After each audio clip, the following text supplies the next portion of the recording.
Hey, what's going on, guys? Back with another deck profile update, and today I'll be showing you guys my Ignites.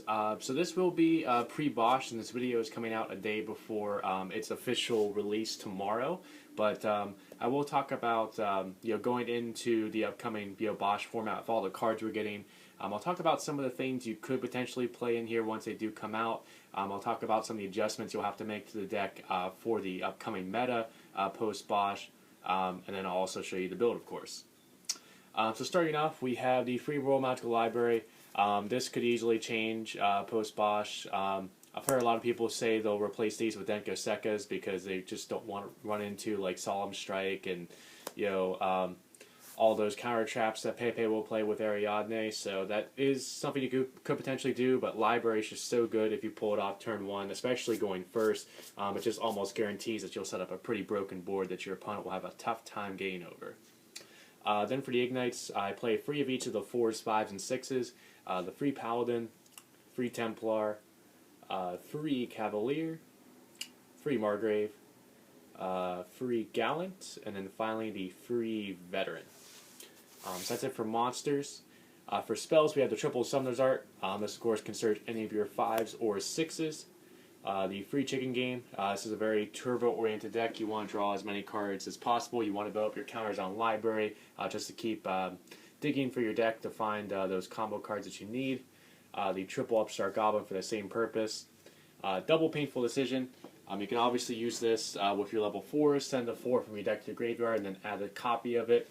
The reason you only play 2 is one, you still have the 1 reinforcement of the army, so this kind of fills up that second and third slot. And 2, at most, you can actually only get off 2 painful decisions in a duel unless you play Dagusta Emerald to cycle back your 4s, or say Pot of Riches, for example, because once you send one, if say you have 3 of each of your level 4s in deck and you have 2 of these in hand, once you send like a Templar from deck and then add one, you only have 1 Templar left.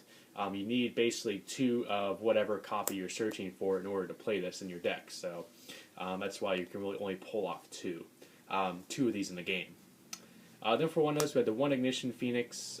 Good for its attack boost. But the biggest reason you're using this is that you can just pop a scale to search. So it's the same Ignite effect, except you're only popping 1 instead of 2, which can sometimes be useful. Then we have 1 Day of Peace, Rhoda, and finally Terraforming. Terraforming is especially good since we're playing Royal Magical Library, especially in combination with Ignition Phoenix.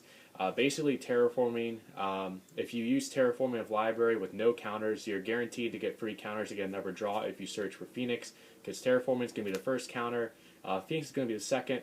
You can use Phoenix to pop one of your scales, search a scale, activate that scale for your third counter, and then draw off the library. So that's why Terraforming is pretty good in here, and you can also search for Chicken Game as well.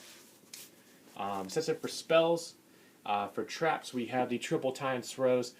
This is the biggest reason your deck is so turbo, is that you want to turbo into a Tyrant's Throw setup, especially going first turn 1, since unless the opponent has like an MST or a Twin Twisters to get rid of it, it's usually GG.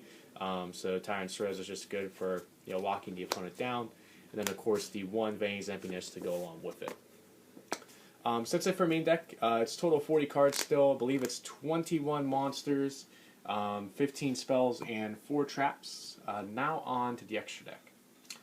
So for 4s, we have Abyss Dweller, Karen Gorgon, Castel, Diamond Dyer, Gemini Pearl.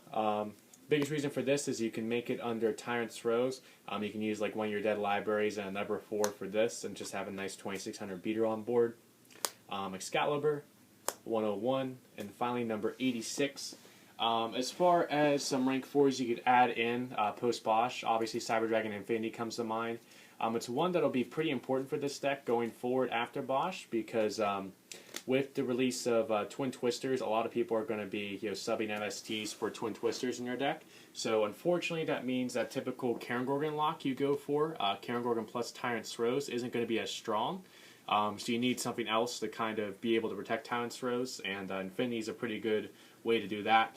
Of course, keep in mind with Infinity, the one downside to it is you basically need to commit 3 cards in your extra deck just for Infinity. That, of course, being Infinity, Nova, and Ptolemaeus. As far as what I would take out, I'd probably take out the Karen Gorgon, because MST is not going to be as relevant, unfortunately. Gemini Pearl would probably come out, and I possibly could take out the Diamond Dire Wolf. I also possibly could take out the Hazy Flame as well.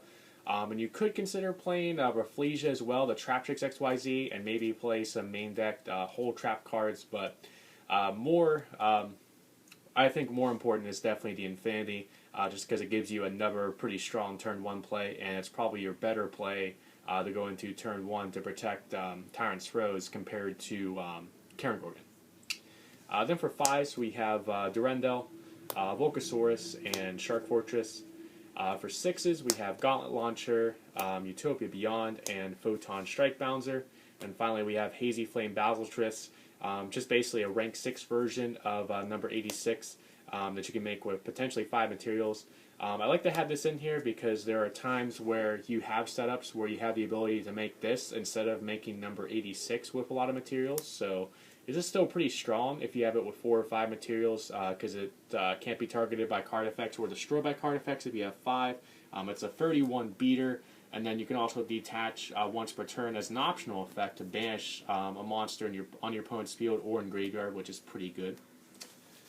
So that's it for extra deck. For the side, we have the free Gamma Cell. This is in place of the Mad Flame Beast that I had before, the other 3000 Kaiju.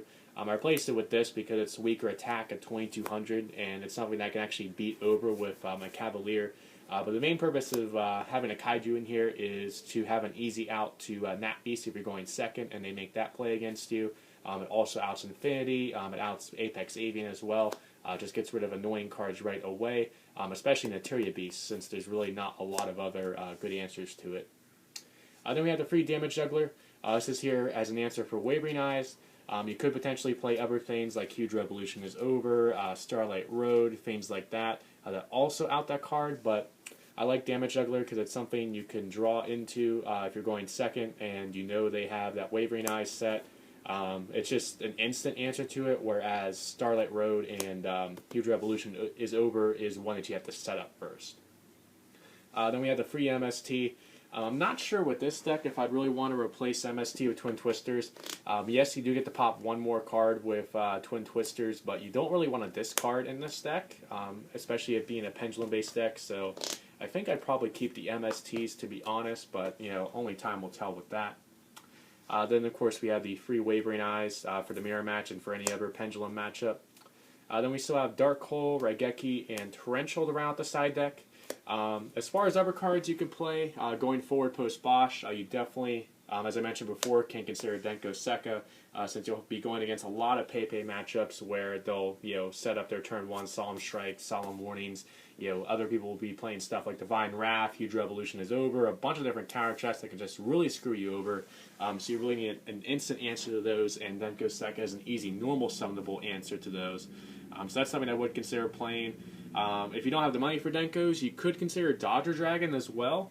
That's one where if it's normal summon, its normal summon cannot be negated, and then the turn it's normal summon, your opponent cannot use counter traps. So that's a pretty good answer to it as well. Just not as well-rounded, unfortunately, as Denko Sekka. So that's it for this updated deck profile on my Ignites. I do hope you guys enjoyed it. Please remember to like, comment, and subscribe, and I will catch you guys next time.